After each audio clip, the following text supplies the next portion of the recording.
بسم اللہ الرحمن الرحیم۔ السلام علیکم۔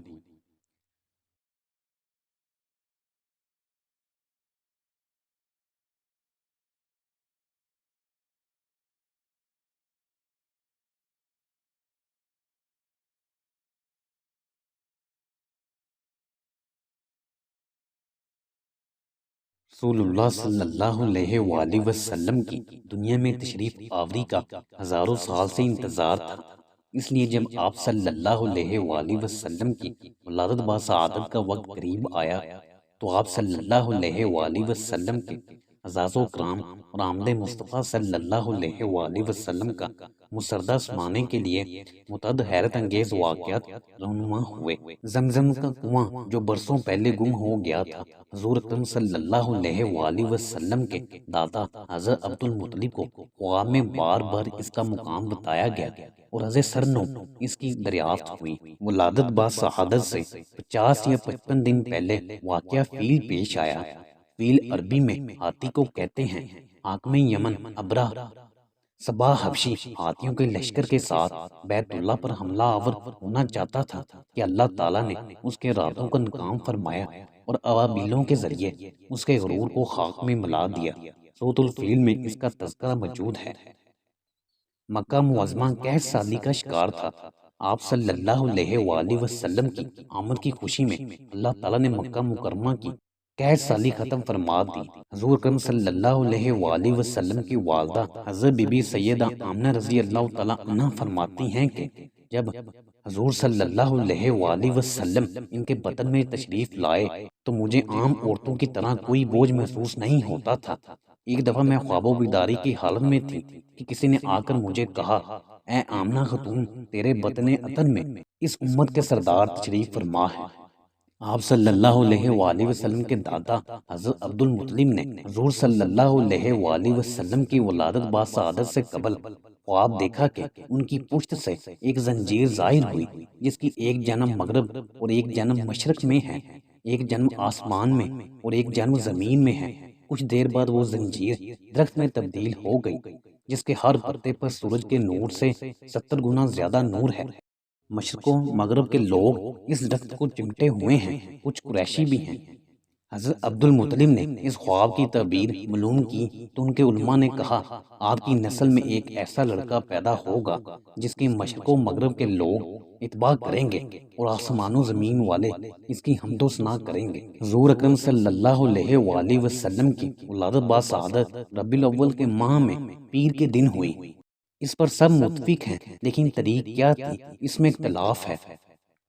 2 ربیع الاول، 8 ربیع الاول، 9 ربیع الاول، 10، 12، 17، 28 اور 22 ربیع الاول یہ سب اقوال ہیں۔ ان میں سے 8، 9 اور 12 ربیع الاول زیادہ معروف ہے۔ ان میں بھی زیادہ صحیح قول 9 ربیع الاول ہے۔ پروفیسر محمد حضری رحمۃ اللہ علیہ کہتے ہیں کہ ترکی کے مشہور ماہر فلکیات محمود پاشا نے، جو کہ ترکی کے ماہر فلکیات ہونے کے ساتھ ساتھ جغرافیہ اور حساب میں بھی بہت ماہر تھے، انہوں نے کافی کتب کے مطالعہ اور تحقیقات کے ذریعے ثابت کیا ہے کہ حضور صلی اللہ علیہ وآلہ وسلم کی ولادت باسعادت 9 ربیع الاول بروز پیر بمطابق 20 اپریل سن 571 ہجری کو ہوئی، جو کہ واقعہ فیل کا پہلا سال ہے۔ جبکہ مرحوم بریلوی عالم علامہ احمد رضا خان بریلوی رحمۃ اللہ علیہ نے 8 ربیع الاول کو ترجیح دی ہے۔ ولادت باسعادت کے بارے میں شاعر رسول صلی اللہ علیہ وآلہ وسلم حضرت حسان بن ثابت رضی اللہ تعالیٰ عنہ فرماتے ہیں کہ میری عمر اس وقت 7 یا 8 سال تھی جب میں نے دیکھا کہ ایک یہودی زور زور سے کہہ رہا ہے، اے یہودیوں، میرے پاس جمع ہو جاؤ۔ سب نے جمع ہو کر پوچھا، کیا ہوا، خیر تو ہے؟ اس نے کہا، آج کی رات احمد صلی اللہ علیہ وآلہ وسلم پیدا ہو چکے ہیں کیونکہ آسمان پر ان کا ستارہ طلوع ہو چکا ہے۔ حضرت زید بن عمر بن نفیل رضی اللہ تعالیٰ عنہ کہتے ہیں، مجھے علماء شام میں سے ایک عالم نے کہا، تمہارے شہر میں ایک نبی پیدا ہو چکا ہے کیونکہ اس کا ستارہ طلوع ہو گیا ہے، جاؤ ان کی تصدیق کرو۔ رسول کریم صلی اللہ علیہ وآلہ وسلم ولادت کے بعد پہلے مسکرائے، پھر گھومے اور ایک طویل سجدہ کیا۔ سجدے کی کیفیت میں آپ صلی اللہ علیہ وآلہ وسلم پیدا ہوئے۔ آپ صلی اللہ علیہ وآلہ وسلم ناف بریدہ تھے، یعنی انولے نال کٹی ہوئی تھی۔ آپ صلی اللہ علیہ وآلہ وسلم مختون پیدا ہوئے تھے، یعنی آپ صلی اللہ علیہ وآلہ وسلم کا ختنہ ہوا تھا۔ آپ صلی اللہ علیہ وآلہ وسلم ولادت کے بعد گندگی سے پاک تھے، جسم سے خوشبو آ رہی تھی، جسم پر کسی قسم کی کوئی علائش نہیں تھی۔ آپ صلی اللہ علیہ وآلہ وسلم کے سطر کو کسی نے نہیں دیکھا۔ آپ صلی اللہ علیہ وآلہ وسلم نے اللہ کی شان میں تعریفی کلمات اللہ اکبر کبیرہ، الحمدللہ کثیرہ اور سبحان اللہ بکرۃ و اصیلا کہا۔ آپ صلی اللہ علیہ وآلہ وسلم کی ولادت با سعادت کے وقت آپ صلی اللہ علیہ وآلہ وسلم کے جسم عطر سے ایک نور نکلا، جس سے شام کے محلات روشن ہو گئے۔ جب آپ صلی اللہ علیہ وآلہ وسلم پیدا ہوئے تو کعبہ میں رکھے بت گر گئے، شیطان نے زوردار چیخ ماری، ایران کے آتش کدہ میں 1000 سال سے جلتی ہوئی آگ بجھ گئی، بحر ساوا خشک ہو گیا، سلطنت روم میں کسرا کے ایوانوں کے 14 کنگرے گر گئے۔ حضرت عثمان بن العاص رضی اللہ تعالیٰ عنہ کی والدہ، جو آپ صلی اللہ علیہ وآلہ وسلم کی ولادت با سعادت کے وقت وہاں موجود تھی، فرماتی ہیں اس وقت میں بی بی آمنہ کے گھر موجود تھی۔ میں نے دیکھا کہ سارا گھر منور ہو گیا اور آسمان کے ستارے ہم سے اتنے قریب ہو گئے گویا ہم پر گرتے ہیں۔ جب حضور صلی اللہ علیہ وآلہ وسلم کی ولادت با سعادت ہوئی، اس وقت آپ صلی اللہ علیہ وآلہ وسلم کے دادا جناب عبد المطلب کو اطلاع دی گئی۔ وہ خبر سن کر بہت خوش ہوئے۔ عبد المطلب اس وقت ماں احباب در عبداللہ پر تشریف لائے۔ اہل خانہ نے آپ صلی اللہ علیہ وآلہ وسلم کی ولادت با سعادت کے وقت پیش آنے والے واقعات اور عجائب باتیں قدرت سنائے تو عبد المطلب بہت خوش ہوئے اور پھر پوتے کے پاس گئے، اس کو گود میں لیا تو چہرہ بھر آیا۔ مرحوم بیٹے عبداللہ کی یاد آ گئی۔ پھر جب چاند سے حسین چہرے مبارک پر نظر پڑی تو بہت خوش ہوئے۔ آپ صلی اللہ علیہ وآلہ وسلم کی پیدائش کی خبر جب آپ صلی اللہ علیہ وآلہ وسلم کے چچا ابو لہب کو اس کی کنیز صوبیہ نے دی تو اس نے شہادت کی انگلی اٹھا کر صوبیہ کو آزاد کر دیا۔ اللہ تعالیٰ نے اس کی اس بات کے کرام میں ہر پیر کے دن جہنم میں اس کی اس انگلی کے برابر پانی پلانے کا انتظام کر دیا۔ حضور صلی اللہ علیہ وآلہ وسلم کا عقیقہ عرب کے دستور کے مطابق 7ویں دن کیا گیا۔ والدہ بی بی آمنہ نے اللہ تعالیٰ کے عطن سے احمد جبکہ آپ کے دادا نے محمد نام رکھا۔ یہ دونوں نام عرب میں معروف نہ تھے، پہلی دفعہ آپ صلی اللہ علیہ وآلہ وسلم ہی کے رکھے گئے۔ سب سے پہلے ابو لہب کی کنیز صوبیہ نے آپ صلی اللہ علیہ وآلہ وسلم کو دودھ پلایا، اس کے بعد والدہ بی بی آمنہ نے، اس کے بعد ام ایمن جو کہ آپ صلی اللہ علیہ وآلہ وسلم کے والد کی باندی تھی، انہوں نے دودھ پلایا۔ اس کے بعد 4 سال تک یہ سعادت قبیلہ بنو سعد کی دایا حلیمہ سعدیہ کے حصے میں آئی۔ بقول شاعر یہ کہتی تھیں، گھر گھر میں جا کر حلیمہ میرے گھر حبیب خدا آ گئے ہیں۔ دایا حلیمہ سعدیہ بنو سعد سے تعلق رکھتی تھیں۔ عربوں کے دستور کے مطابق اپنے قبیلے کی عورتوں کے ساتھ قریش کے قبیلے سے دودھ پلانے کے لیے بچے لینے آتی تھیں۔ غریب بھی تھیں اور جب گھر سے چلیں تو اونٹنی بھی لاغر تھی، اس کے تھن بھی دودھ سے خالی تھے۔ سعد کی عورتیں مالدار گھروں سے بچے لے کر آ گئیں۔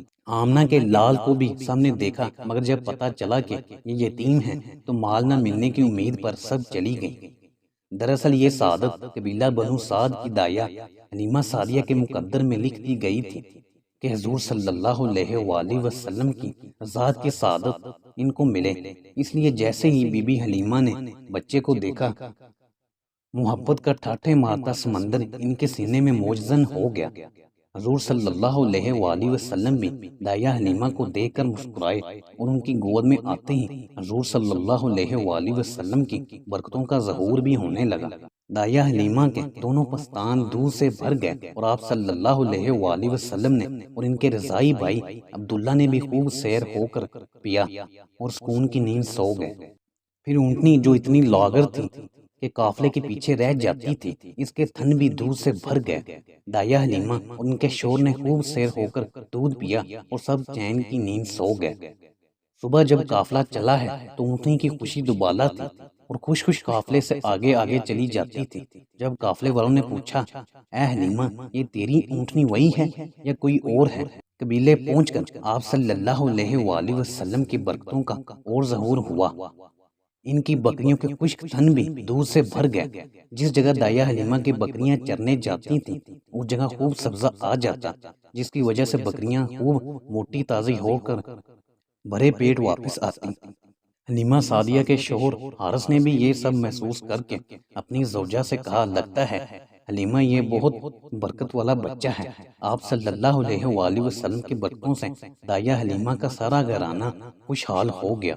رضاعت کی مدت ختم ہونے کے بعد دائیا حلیمہ سعدیہ حضرت بی بی آمنہ رضی اللہ عنہا کی اجازت سے مزید کچھ مدت کے لیے آپ صلی اللہ علیہ وآلہ وسلم کو اپنے ساتھ لے گئیں۔ اس وقت مدینہ منورہ میں کوئی وبا پھیلی ہوئی تھی، اس لیے بھی بی بی آمنہ نے دوبارہ لے جانے کی اجازت دے دی۔ 4 سال کی عمر میں شق صدر کا واقعہ پیش آیا اور کچھ یہودیوں کے خوف سے بھی متاثر ہو کر دائیا حلیمہ سعدیہ نے حضور صلی اللہ علیہ وآلہ وسلم کو بی بی آمنہ کے حوالے کر دیا۔ پھر 2 سال تک آپ صلی اللہ علیہ وآلہ وسلم نے آغوش مادر ہی میں تربیت پائی۔ باندی ام ایمن آپ صلی اللہ علیہ وآلہ وسلم کی خاطرداری اور خدمت گزاری کرتی تھیں۔ آپ صلی اللہ علیہ وآلہ وسلم کو کھانا کھلاتی اور کپڑے تبدیل کرواتی اور آپ صلی اللہ علیہ وآلہ وسلم کے کپڑے دھوتی تھیں۔ جب آپ صلی اللہ علیہ وآلہ وسلم کی عمر مبارک 6 برس ہوئی تو والدہ مائدہ کے ہمراہ اپنے والد ماجد کی قبر کی زیارت کے لیے ننیال تشریف لے گئے۔ واپسی کے سفر میں ابوا کے مقام پر پہنچ کر آپ کی والدہ مائدہ بیمار ہوئیں اور وہیں انتقال فرما گئی۔ انا للہ و انا الیہ راجعون۔ اس کے بعد 2 سال تک آپ صلی اللہ علیہ وآلہ وسلم کے دادا حضرت عبد المطلب نے آپ صلی اللہ علیہ وآلہ وسلم کی کفالت کی۔ 8 سال کی عمر میں دادا کا بھی انتقال ہو گیا۔ یعنی جب آپ صلی اللہ علیہ وآلہ وسلم کی عمر 8 سال ہوئی تو آپ صلی اللہ علیہ وآلہ وسلم کے دادا کا بھی انتقال ہو گیا۔ اس کے بعد آپ صلی اللہ علیہ وآلہ وسلم اپنے چچا ابو طالب کے زیر کفالت آ گئے اور یہ رفاقت طویل عرصے تک قائم رہی۔ حضرت ابو طالب اپنے بچوں سے زیادہ اس در یتیم سے محبت فرماتے تھے۔ 10 سال کی عمر میں آپ صلی اللہ علیہ وآلہ وسلم نے خانہ کعبہ کی مرمت میں حصہ لیا۔ 12 سال کی عمر میں آپ صلی اللہ علیہ وآلہ وسلم نے شام کا پہلا تجارتی سفر کیا۔ اس سفر میں بحیرہ رحب سے ملاقات ہوئی جو خود آ کر آپ صلی اللہ علیہ وآلہ وسلم سے ملا۔ اس کا اصل نام جرجیس تھا۔ اس نے علامات کے ذریعے آپ صلی اللہ علیہ وآلہ وسلم کو پہچان لیا اور بتایا کہ آپ صلی اللہ علیہ وآلہ وسلم آخری نبی اور عظیم شخصیت ہے۔ ساتھ ہی ابو طالب کو خبردار بھی کیا کہ یہودی آپ صلی اللہ علیہ وسلم کے دشمن ہیں۔ اگر آپ صلی اللہ علیہ وآلہ وسلم کو پہچان گئے تو ان کی جان خطرے میں پڑ سکتی ہے۔ حضرت ابو طالب نے یہ سب باتیں سن کر آپ صلی اللہ علیہ وآلہ وسلم کو واپس بھجوا دیا۔ ویڈیو کو لائک بھی کر دیا کریں اور ہمارے چینل کو سبسکرائب بھی کریں اور گھنٹی کے بٹن کو پریس کر دیں تاکہ ہماری آنے والی ہر نئی ویڈیو کی نوٹیفیکیشن آپ کے پاس سب سے پہلے پہنچ سکیں۔ شکریہ، اللہ حافظ۔